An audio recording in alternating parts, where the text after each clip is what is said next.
कि जंगल महल की गलियों से एक आवाज आया है, जंगल महल की गलियों से एक आवाज आया है, उठो नौजवानों फिर से इनकलाब आया। क्या आप तैयार हैं? और बैंक है, they have their vote banks because they are from NDA and India. कोई फर्क नहीं कैंडिडेट कौन होगा, who will be the candidate.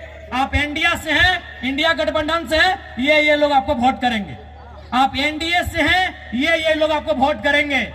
I am an independent new Qamar party. हमारे झारखंड में भी क्या सेफ है, 81 में 56 इंडिया के पास, 24 एनडीए के पास, 56, 24, 80 हम अकेले हैं। यानी हमारे पास कोई वोट बैंक नहीं, हमारे पास कोई समीकरण नहीं। और हमने क्या कहा कि पार्टी बनती है बिगड़ती है, कोई आज बीजेपी में है कल को तृणमूल में चला जाएगा। समाज आपका चिरंजीवी है, आप समाज के साथ रहिए। किसी एमपी एमएलए में इतना ताकत आपने देखा था क्या? हमने स्पष्ट कहा कि आप हमारे राजनीतिक कार्यक्रम में आते हैं, अच्छी बात है, आप मेरी पार्टी के मीटिंग में आते, अच्छी बात है, लेकिन आप समाज की मीटिंग में पहले जाइए। हमने एकमात्र भी एमएलए जिसने कहा था, जबकि आप भी जानते हैं 2029 में पता नहीं हमारा क्या होगा, क्योंकि हम नया विधायक है, हमारे पास कोई समीकरण नहीं है। 2029 में हमारे केसर समाज से होते तो हम भी बोलते पहले अपना देखते हैं भाई, लेकिन हम मैं यदि ममता बनर्जी घरे गिदर छुआ रहतो न तो टुकु समझतो न कि एते बड़ लोग इतना बेस हमार समाजटा है, मोर समाजटा। किंतु आज के मैं एक शोषित वंचित समाजेर बेटा, सोई खातिर मैं कहलो कि विधायक सांसद बादे सामाजिक स्थितिटा पहले भालो रहेक चाहिए, सामाजिक स्टेटसटा भालो रहेक चाहिए, सामाजिक पहचानटा भालो रहेक चाहिए, ओकर आइडेंटिटीटा भालो रहेक चाहिए।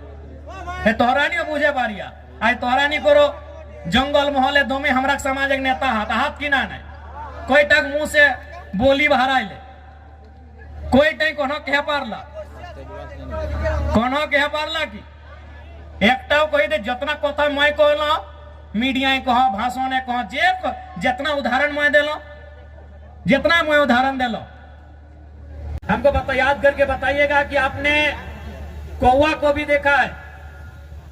आपने की बोले कौवा के बुझते पारी ना?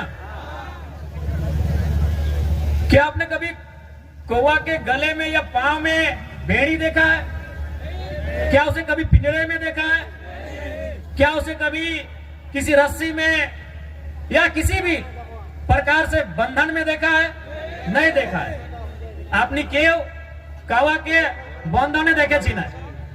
क्यों नहीं देखा है? तो कौवा भले काला होता है, देखने में भले आपको बुरा लगे, देखने में बदसूरत लगे, लेकिन जो वो काव काव काव काव चिल्लाता है, काव काव जो करता है ना, उसकी मातृभाषा है।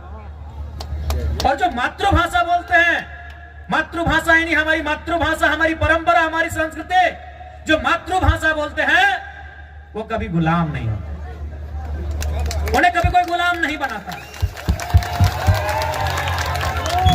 अपनी सुगा क्यों देखे थी?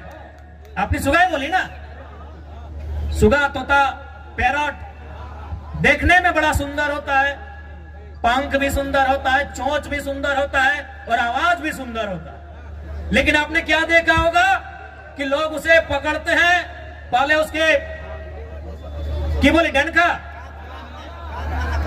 काना सबसे पहले उसको तोड़ देते हैं, पांव में भी जरूरत पड़े तो एगो दुगो उसका तोड़ देते हैं और उसको भर के कहां रखते हैं? लोहे के पिंजरे में। भले उसको खाने के लिए चना दे, मूंगफली दे, लेकिन उसको गुलाम बना के रखते हैं कि नहीं? क्योंकि जो मिट्टू जिसे कोई तोता कहता है, कोई सुगा कहता है, कोई पैरट कहता है, भले वो दिखने में सुंदर है, हरा है, चोंच लाल है, खाता भी बढ़िया बढ़िया है, लेकिन वो भाषा का नकल करता है। टेव टेव टेव टेव उसकी भाषा नहीं है, वो भाषा का नकल करता है, वो किसी और की भाषा को बोलने का प्रयास करता है, इसलिए लोग उसे गुलाम बना के रखते हैं। तो इसलिए एक बात तय कीजिए कि आपको आजाद रहना है या गुलाम रहना है। तो भैया अगर आजाद तो आपको उस कौवे की तरह अपनी संस्कृति, अपनी परंपरा, अपनी आइडेंटिटी, अपनी पहचान, उसके साथ आपको जीना होगा। तो क्या ये नौजवान पीढ़ी जो हमारा आने वाला भविष्य है, क्या वो आज के इस कार्यक्रम के माध्यम से ये प्रतिज्ञा लेंगे कि आप अपनी परंपरा, अपनी संस्कृति, अपनी मातृभाषा को बचाएंगे? क्या आप प्रतिज्ञा लेंगे? क्या आप अपने सामाजिक कार्यक्रमों को, अपने सामाजिक आंदोलन को आगे बढ़ाएंगे? क्या आप प्रतिज्ञा लेते हैं? आज आपको ये प्रण लेना होगा, क्योंकि 21वीं सदी में हम जी रहे हैं। आज बहुत जल्दी हम लोग दिशा से हट जाते हैं, अपने रास्ते से भटक जाते हैं। इसलिए आज नौजवान पीढ़ी को विशेषकर आपको ये प्रण लेने की आवश्यकता है कि आज हमारी पहचान क्या है, हमारी परंपरा क्या है। उस पहचान को, उस परंपरा को, उस भाषा, उस संस्कृति की विरासत को, उसे सुरक्षित रखना है। आज हमें यह प्रण लेना होगा। ठीक है दादा, टुकु बोसुन, नमस्कार नमस्कार। তুমি নিয়েছি নাই, আমি বুঝতে পারি তুমি বসুন। आज ये प्रण लेने की आवश्यकता है, और विशेषकर जंगल महल के नौजवानों, मेरे भाइयों, मेरी बहनों, मेरे अभिभावकों, मुझे अफसोस होता है, मुझे दुख होता है आपको यहां देखकर।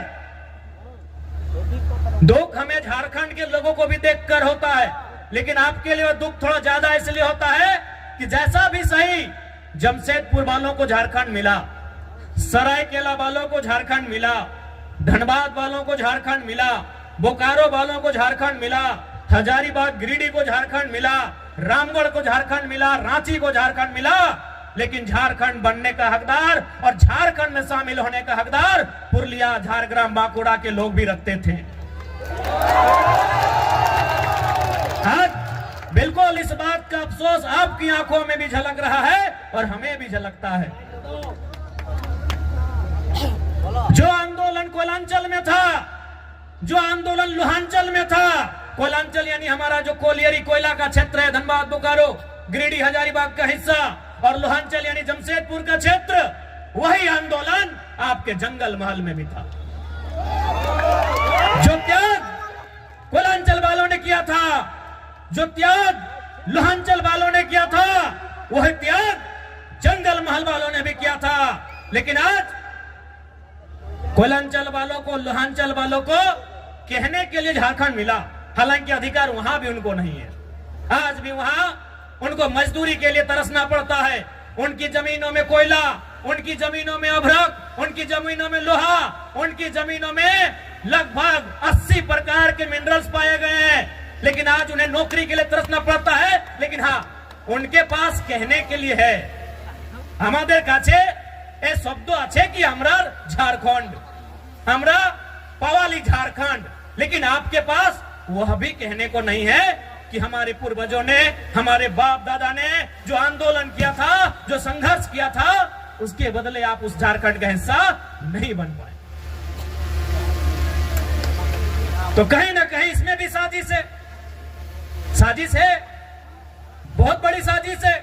तो इसलिए नई पीढ़ी को यह प्रण लेना होगा कि हमारे पूर्वजों ने आंदोलन को जहां लाकर छोड़ा है, वो विरासत जो हमें देकर गए हैं, उस विरासत को यहां से फिर से हमें लेकर जाना होगा। क्या आप तैयार हैं? कि जंगल महल की गलियों से एक आवाज आया है, जंगल महल की गलियों से एक आवाज आया है, उठो नौजवानों, फिर से इनकलाब आया। क्या आप तैयार हैं? और देखिए नौजवानों, मेरे भाइयों, हम जिस रास्ते में चलने जा रहे हैं, जो कार्य हम करने जा रहे हैं, मानते हैं आसान नहीं है, एक काजटा सरल नहीं আছে, किंतु असंभव भी नहीं है। मानते हैं वो काम आसान नहीं है, वो काम सरल नहीं है, लेकिन वो असंभव भी नहीं है। आज हमारे समाज का जो मांग है शेड्यूल्ड ट्राइब इंक्लूजन का, आज ये लड़ाई भी आज ये मांग भी परसों नहीं, दशकों पुरानी है। इसलिए एक बात हमेशा याद रखिए, आज चाहे सामाजिक आंदोलन हो या किसी प्रकार का आंदोलन हो, जो लोग अगुवाई कर रहे हैं, जो लोग लड़ रहे हैं, शायद वो कल नहीं होंगे। आज हम लोग भी कल नहीं होंगे, लेकिन आपका समाज, हमारा ये बृहद समाज जो हजारों लाखों साल पुरानी परंपरा और संस्कृति से परिपूर्ण है, वो समाज रहेगा। इसलिए आपको उस बागडोर को, उस विरासत को अपने हाथों में लेकर आगे बढ़ना है। मैं आप सभी से कहना चाहूंगा। और आज जब भी आप किसी आंदोलन के लिए जाते हैं, जब आप संघर्ष का रास्ता चुनते हैं, आपको त्याग करना पड़ता है। बिना त्याग का आपको मंजिल नहीं मिलेगा। आज आपको त्याग करना होगा। आप कहेंगे कि हमें भोग का रास्ता भी चुनना है, हमें ऐसो आराम का भी रास्ता चुनना है, और हमें मंजिल की ओर भी जाना है, हमें अपने सपनों को भी साकार करना है, तो संभव नहीं, आपको त्याग करना होगा। आज का समय त्याग का है, और जो नौजवान त्यागी बनकर इस रास्ते में आएंगे, तभी हमारा समाज उत्थान की ओर जाएगा। इसलिए इस पीढ़ी को तो त्यागी बनना होगा। हमारे जिले में एक वीर क्रांति दूत हुआ करते थे, शहीद शक्तिनाथ महतो। वो अक्सर कहा करते थे कि एक पीढ़ी को जेल जाना होगा, दूसरी पीढ़ी को गोली खानी होगी, तभी तीसरी पीढ़ी राज करेगी। हमारी एक पीढ़ी जिसमें शहीद शक्तिनाथ महतो स्वयं, जिन्होंने ये नारा दिया था कि एक पीढ़ी को गोली खाना होगा, और शहीद शक्तिनाथ महतो ने खुद गोली खाई। उनके साथ निर्मल दादा ने गोली खाया। ऐसे अनगिनत, गिनती हम नहीं कर पाएंगे, इतने लोगों ने गोली खाया। अब का जो समय है कि एक पीढ़ी गोली खाएगी, दूसरी पीढ़ी जेल जाएगी, ये शायद जेल की स्थिति वाला समय है। और आपने देखा पुरुलिया के जिले में, घाटशिला में हमारे 51 लोगों को जेल जाना भी पड़ा। लेकिन उन विषयों से, उन घटनाक्रम से आपको कतराना नहीं है, क्योंकि आपकी लड़ाई आपकी व्यक्तिगत नहीं है। आपकी लड़ाई केवल आपके लिए नहीं है, आपकी लड़ाई केवल आपके घर आंगन तक सीमित नहीं है। आपकी लड़ाई कई हजारों साल पहले जो सपना हमारे पूर्वजों ने देखा था, उस सपने को साकार करने की लड़ाई है। इसलिए आज आपको त्यागी बनना होगा। इसलिए आज आपको त्यागी बनना होगा। और एक बात याद रखिएगा, जो संघर्ष को चुनते हैं वही सफलता के करीब जाते हैं। आज का समय संघर्षों का समय है मेरे भाइयों। जो भी पर्व हम लोग मनाते हैं, उसका एक संदेश होता है। हमारे जो तो पर्व आछे, जो तो त्योहार आछे, ওদের ভিতর একটা মেসেজ আছে, সন্দেশ আছে কি আর মানে কি, এই কাজটা আমাদের পূর্বজ কি জন্য করেছে, এই কাজটা কেনে, এই বরদ খুঁটা কেনে, এই কাড়া খুঁটা কেনে, এই টুসু কেনে, এই করম কেনে, জিতিয়া পরব কেনে, এই কোনো না কোনো ওদের ভিতরে একটা মেসেজ আছে। তো বরদ খুঁটার মানে কি সবাই জানি कि আমরা चासा लोग माने की न, सावन महीना का जो समय होता है हम वो खेती बाड़ी करते हैं, धान लगाते हैं, हार जोतते हैं। इधर भी वही टाइम होता है ना। अब मार्च में नहीं ना करते हैं, न 2-4 को खेत देखे थे मार्च तरफ। यानी हम सावन महीना, जिसे हम लोग अंग्रेजी के कैलेंडर में जुलाई अगस्त के आसपास कहेंगे, यानी उस समय हम क्या करते हैं, हल चलाते हैं और खेत में धान लगाते हैं, और मूल हमारा संबंध धान से। उसके बाद का जो समय होता है सितंबर आधा, अक्टूबर पूरा, और थोड़ा सा नवंबर, यानी 1.5-2 महीना क्या होता है कि हमारा जो बरद है, काड़ा है, उसको रिलैक्स हो जाता है। तो भाई रिलैक्स हो जाता है तो उसको हम लोग क्या करते हैं, इस त्योहार में उसको पहले तेल लगाते हैं। हमरा की करी वाके तेल मखाए, कहे ना, तेल किसको मखाया जाता है, लगाया जाता है, जो थका हारा होता है। आज के यदि हमारे घरे यदि बाड़ी कोनो पहुना आसे, कोनो कुटुम आसे, तो हम उनको क्या करते हैं कि बैठिए थोड़ा तेल लगा देते हैं, भाई आप बहुत दूर थक के आए हैं। तो तेल किसको लगाया जाता है, जो थका होता है, तो हमारा जो बरद है, कड़ा है, ये सावन महीना में इसको जोतते जोतते नारते नारते ये थोड़ा थका है। अब इसको तेल लगा के बोल रहे भाई थोड़ा सा तुम अब तंदुरुस्त हो जाओ, तुम थोड़ा सा फिट फाट हो जाओ। कहे ना फिर अब आ रहा है कार्तिक और अगन का महीना कि धान काटना है और फिर तुमको काड़ा गाड़ी में लोड करके घर पहुंचाना है। अब धान काटने के बाद फिर बरद गाड़ी में लोड करके घर भी पहुंचाना है और माड़ा भी रहना है, धान खिजाना भी है। तो इसीलिए इसको तेल लगाते हैं कि तुम अब या तुमको फिर से तैयार हो जाओ। यही हमें एटाई ना जिज्ञासा करছি कि भाई कोनो ना कोनो हमारे त्योहार हमारे पर्व मैसेज আছে, तो मैसेज की ना हम आपको तेल लगा दिया फिट फाट और अभी खूंटा भी कहे कि उसको गुस्सा दिला रहे हैं कि भाई तुम और गुस्सा हो जाओ, तुम ही रागे तुम ही रिझे। कहे ना इसी गुस्सा के साथ मेरा खेत से धान उठाना, हम लोग का खेत भाई सब कादा खेत आसान नहीं है। कुड़मीर खेत से धान उठाई के लाना आसान है कि? तो वही उसको गुस्सा दिलाते हैं, सूप से मंदिर बजा के ऐसे मैंने उसको हलकार के कि भाई हाँ तुम गुस्सा करो, हम चाहते हैं तुम गुस्सा करो, और उस गुस्सा के बदले जब हम धान खेत में तुमको नारेंगे फिर उठा के उसको बाहर लेके आना है। तो ये है हमारे बरद खुटा करने का, हम पीछे हमारे पूर्वजों का मतलब कि पहले तेल लगा के तुमको तरोताजा करेंगे। कहा कि सावन महीना के बाद तुम कुछ काम नहीं किया है, तुम आराम से घर में बैठा है, और सावन महीना के बाद हरा हरा घास मिलता है, और जितना बढ़िया बढ़िया खाने के बाद थोड़ा आदमी आलसी हो जाता है, तो इन लोग भी आलसी हो गया थोड़ा। तो इसीलिए अब फिर से आ गया है टाइम कार्तिक महीना का, अगहन महीना का। अब इन लोग को